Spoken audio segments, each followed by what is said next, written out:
Okay, so from this curve, we can see if the energy of primary electron is less than 16 electron volts, right? The electron impact ionization has a very low successful rate, very low successful rate. So if the energy is below 16 electron volts, the argon cannot be ionized. So this energy is called threshold energy. Threshold energy.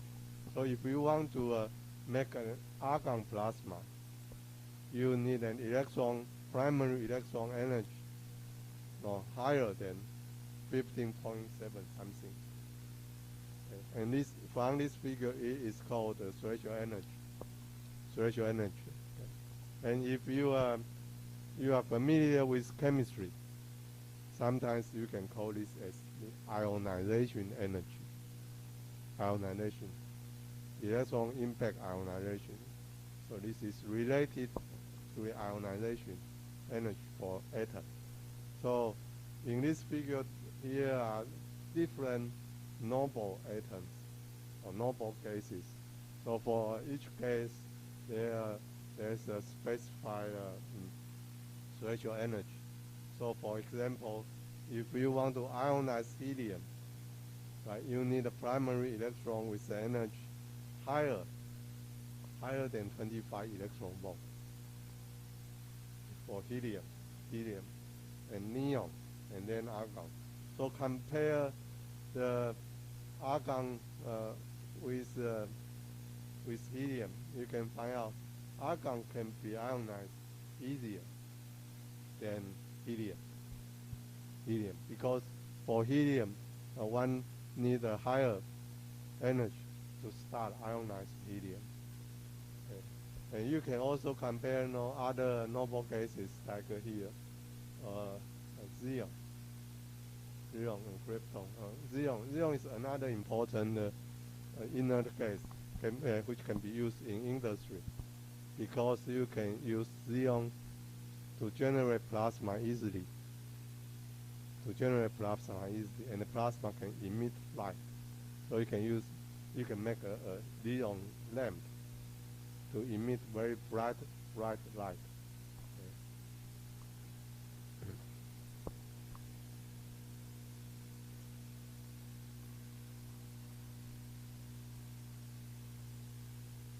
Okay, so this slide, one of the important parameter is the threshold energy, and the most important reaction equation is the electron impact ionization. We will see this equation later in different sections.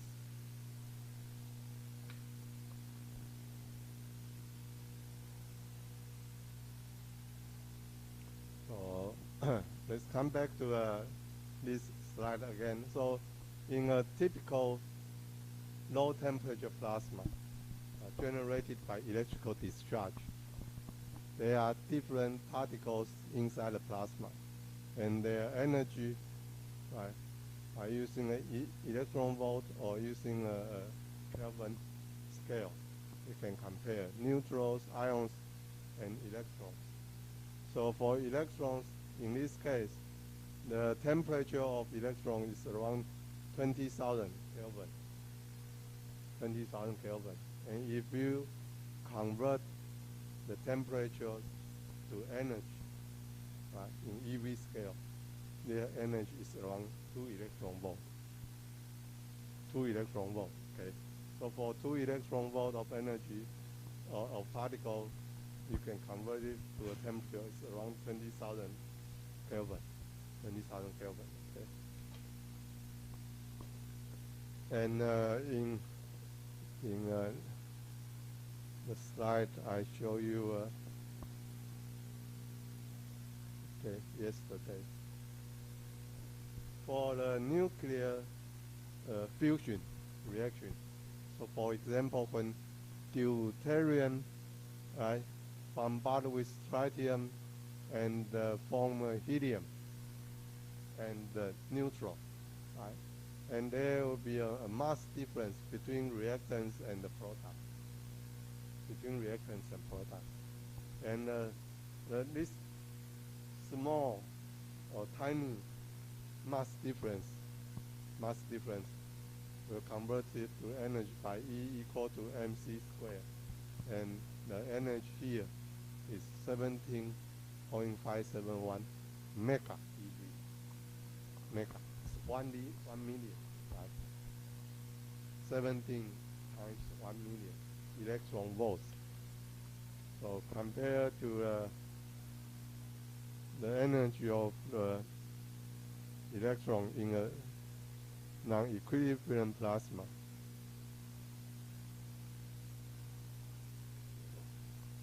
or non-equilibrium plasma here, the energy of electron is around 2 electron volts only. But 2 electron volts equals to a temperature of 23,000 Kelvin. 23,000 Kelvin. Okay. And for neutral particles, the temperature is around 293 Kelvin. So it is about 1/40 electron volt. 1/40 electron volt. So the energy still has very big difference between these particles. So that's the reason people call this kind of plasma as non-equilibrium plasma, because the temperature of the particles are different compared to the thermal equilibrium plasma. Right. For the thermal equilibrium plasma, the temperature of electrons and ions and the neutral particles are the same. So it is called thermal equilibrium plasma. Thermal equilibrium plasma. Okay. And the other thing is about the degree of ionization. So for the low temperature plasma, the degree of ionization is very low. Very low. But for the thermal equilibrium plasma, the degree of ionization is very high. So this is a very big difference between these two kinds of plasma.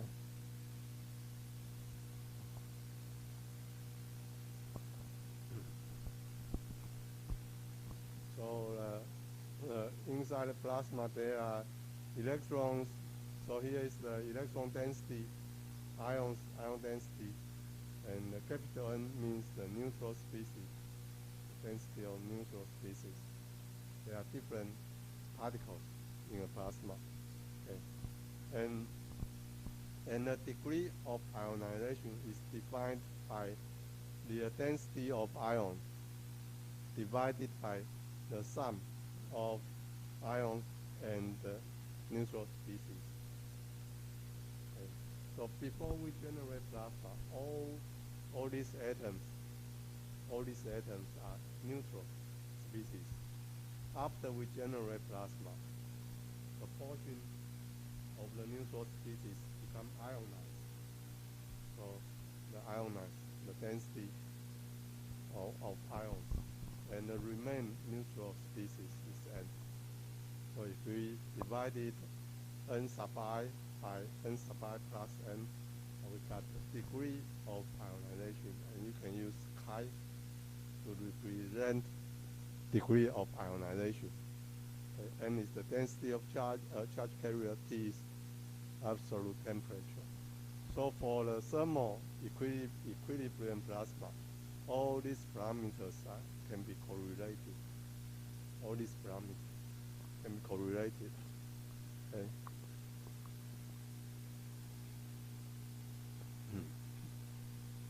Right. So for the thermal equilibrium state or thermal equilibrium plasma, the chi, N, and D are related. Okay. And this is also known as high temperature plasma, because the temperature of neutral species would be very high. The temperature of the neutral species It's the same as the temperature of ions in thermoplasma.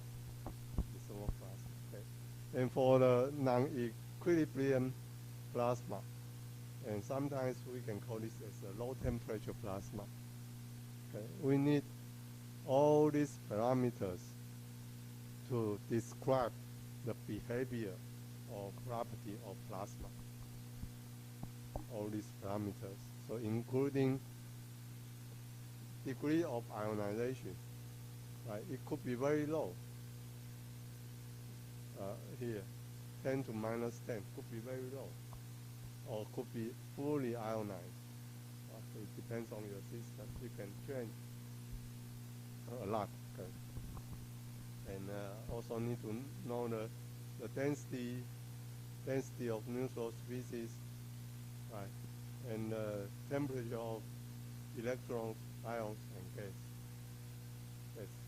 And the final one is one of the important parameters, electron energy distribution function. Electron energy distribution function. Because inside the plasma, actually there are different electrons. So different electrons with different energy. But after multiple collisions, the energy of electrons will follow a special distribution curve.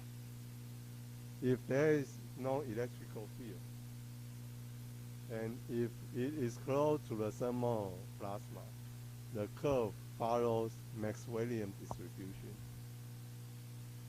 Maxwellian distribution. If there are some factors, like electrical field or some other factors, influence the plasma, the distribution of electron energy will deviate from the Maxwellian distribution. Okay.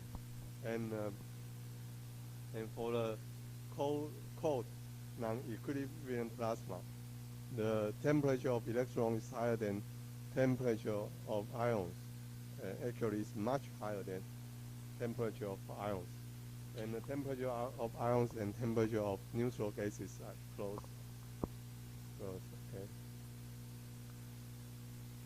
Let's come back to the example I showed you yesterday.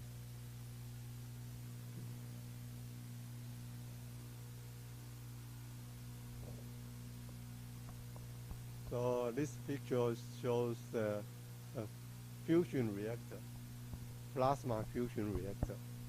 So people try to use plasma fusion to generate energy for electrical power. Plasma fusion, like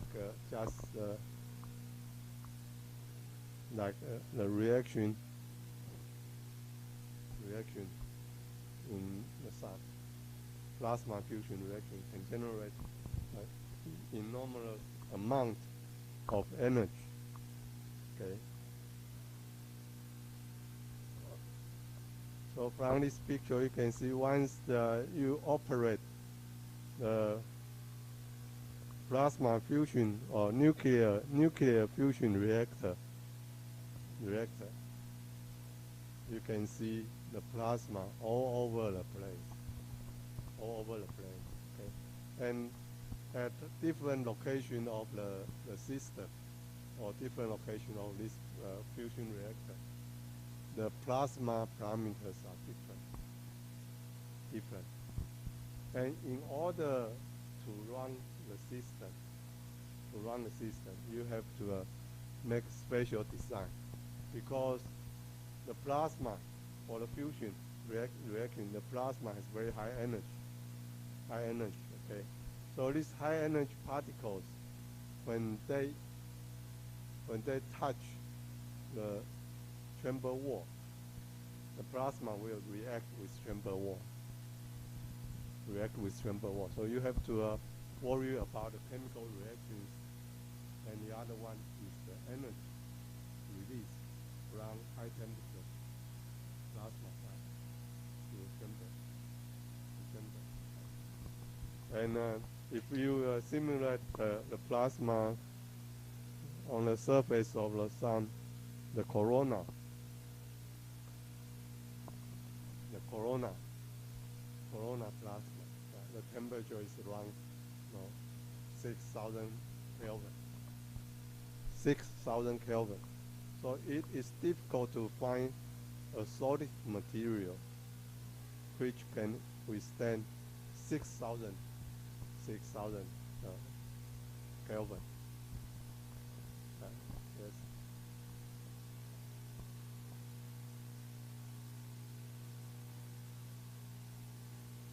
Yeah, right.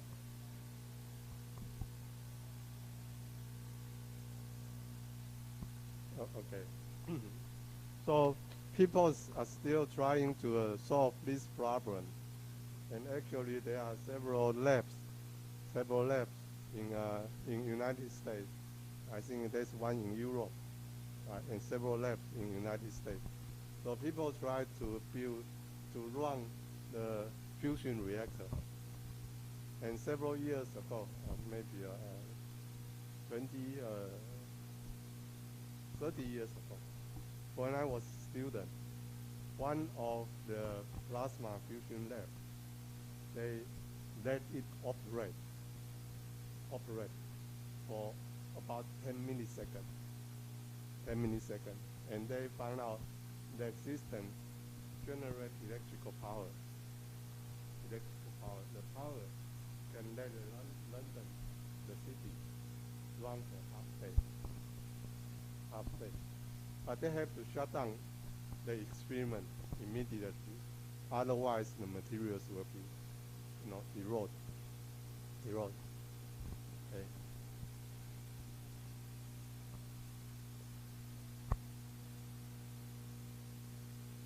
Friends,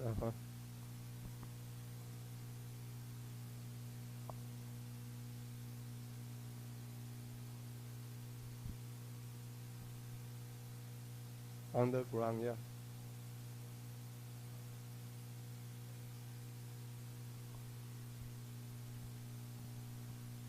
Okay.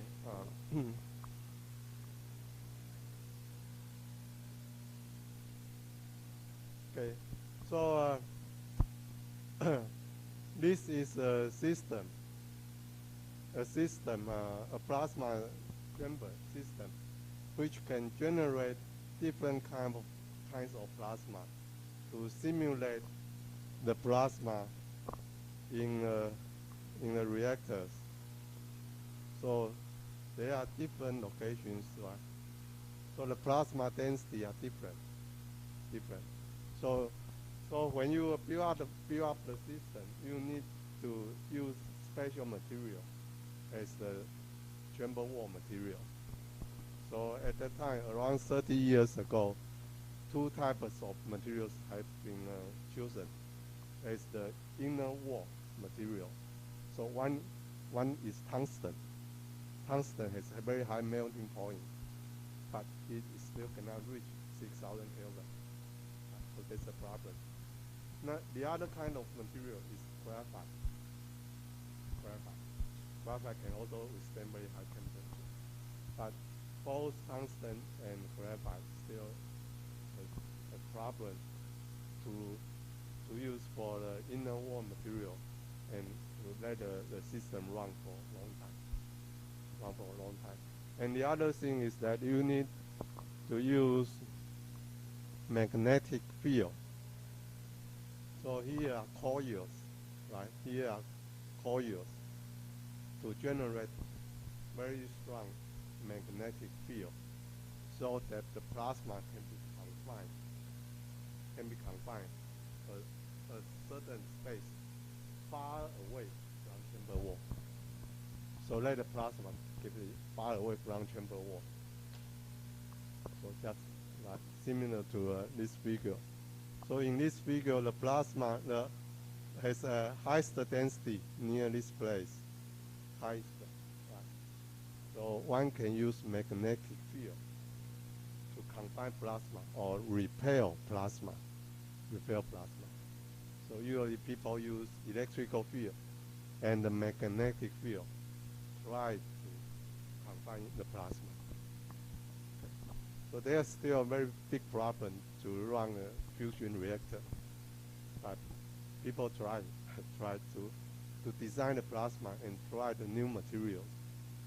Okay? And for the tungsten material, there's a problem because tungsten will still evaporate to the plasma system, and tungsten has very high atomic weight and atomic number. So once tungsten released to for the fusion reactor, right? Fusion reactor, people use deuterium and tritium to generate the power. But once the tungsten evaporates and then remain inside the system, the tungsten will absorb a lot of energy. So this is the problem. And the other one, also some other people use carbon. Carbon has low atomic weight and atomic number. So the carbon will not absorb too much energy, right, from the hydrogen plasma reactor. But hydrogen react with carbon. So the erosion rate for the graphite is very high. So if you want to run the system, maybe it will add 2 meters of tungsten every week. So you cannot keep the system running. So you can solve, if you can solve all these problems, maybe one day the fusion reactor can work.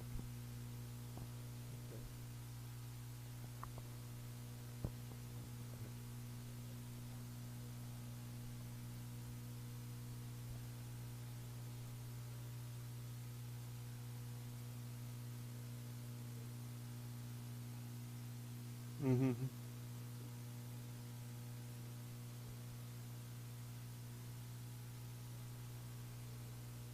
Mm-hmm.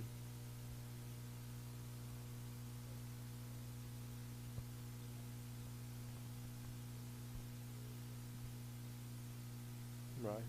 Mm-hmm. Energy, yeah. Mm-hmm. It's little bit different. Little bit different. For the traditional lamp, one use tungsten or carbon fibers, right? So you heat up the fiber, carbon fiber or tungsten wires to reach a temperature close to the to reach almost close to a temperature around 2000 Kelvin. So at that temperature, the material was heat up close to the thermal ionization condition.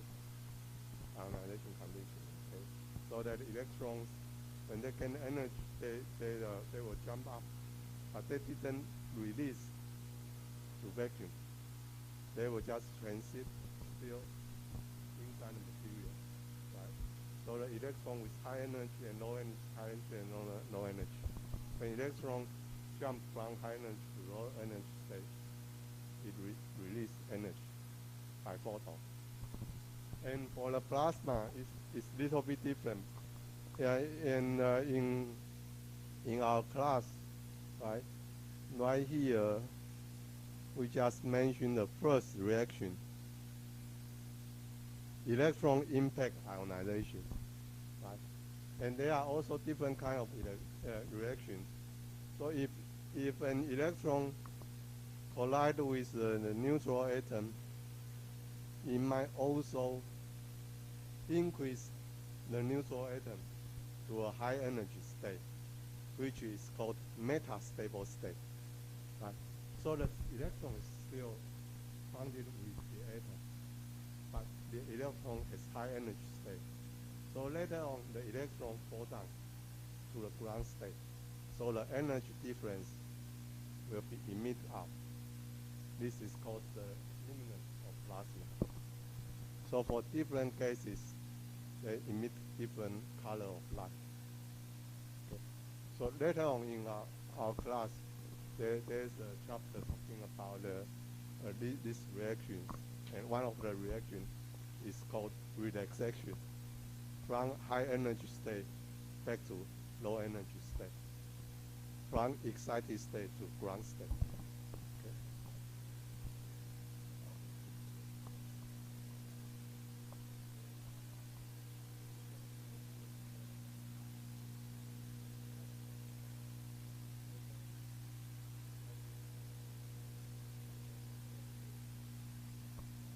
Mm.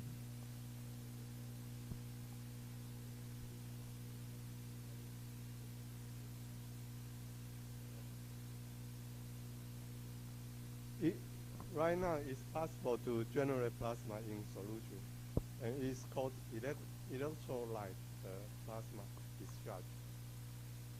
Electrolyte. In the chapter of the application, or in the applications, we'll have a few slides to show the example how people generate plasma in liquid state. In liquid state, but actually the plasma is generated in gas state, but there are a lot of bubbles in the liquid. So inside the bubble, the gas is discharged and form a plasma state. Okay.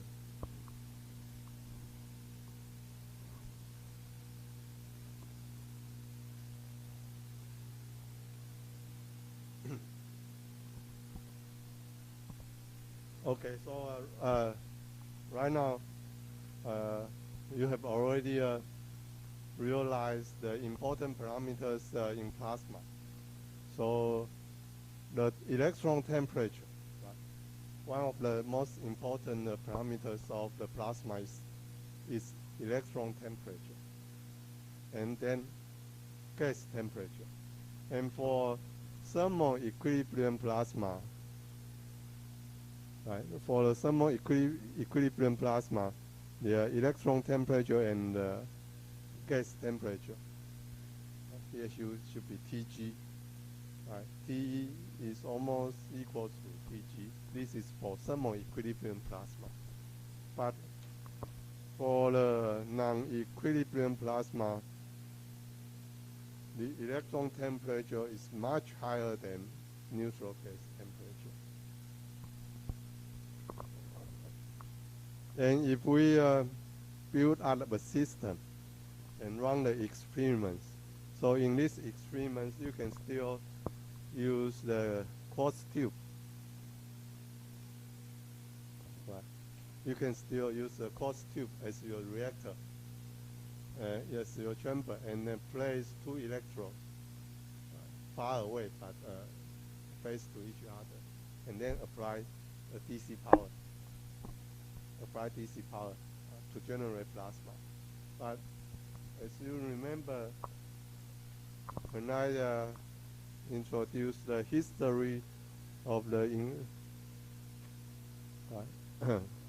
history of the discovery of plasma, William Crook conducted the experiment, and then Miller also conducted the experiment with similar reactor, similar setup, but they need to adjust the pressure inside the quartz tube to a certain range so that the plasma can be generated. Okay? So when you generate plasma, you need to control the gas pressure. So in this figure,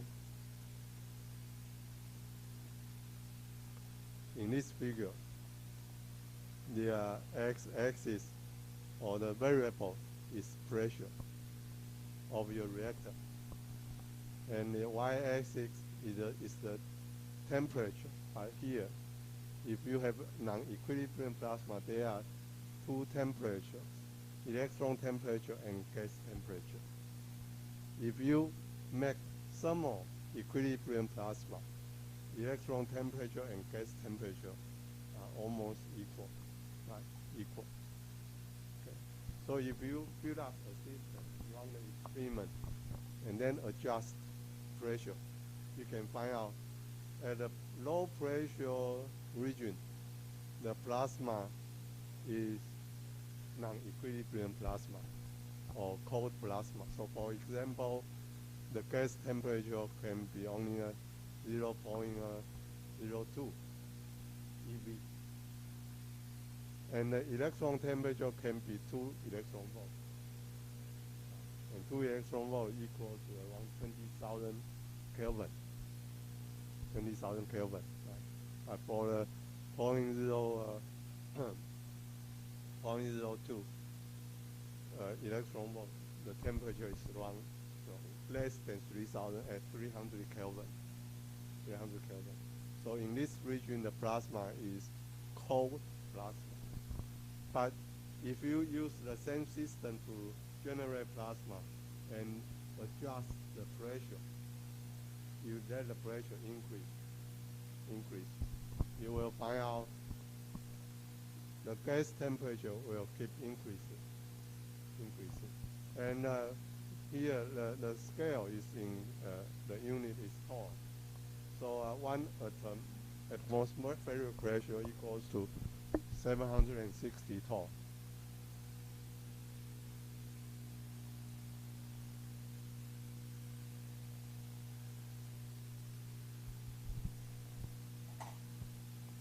Right. It's around here. Here is 1 ATM.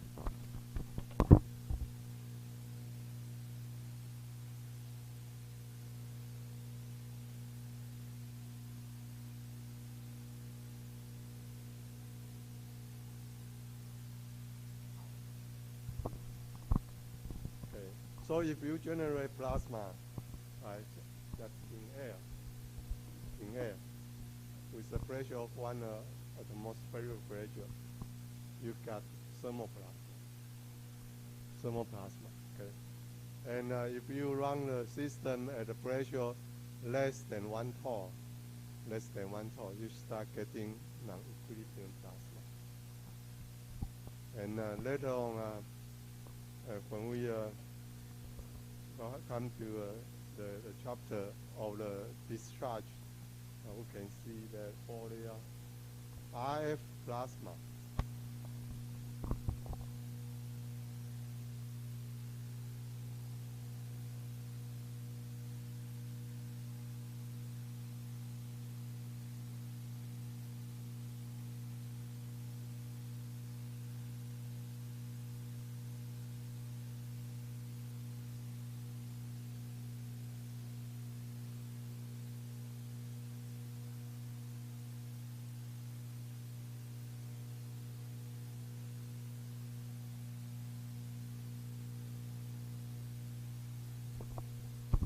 so if we want to generate plasma by RF power supply, and with a simple system, diode system, the operating pressure is in this region. So you got low temperature plasma. And for microwave plasma, the operating pressure is around a few torr to tens of torr. So when you generate plasma by microwave power, you got a plasma with a little bit higher temperature. And if you keep the pressure going higher and higher, and eventually it will become a thermoplasma. Okay? So it's just a pressure dependence for the plasma or glow discharge.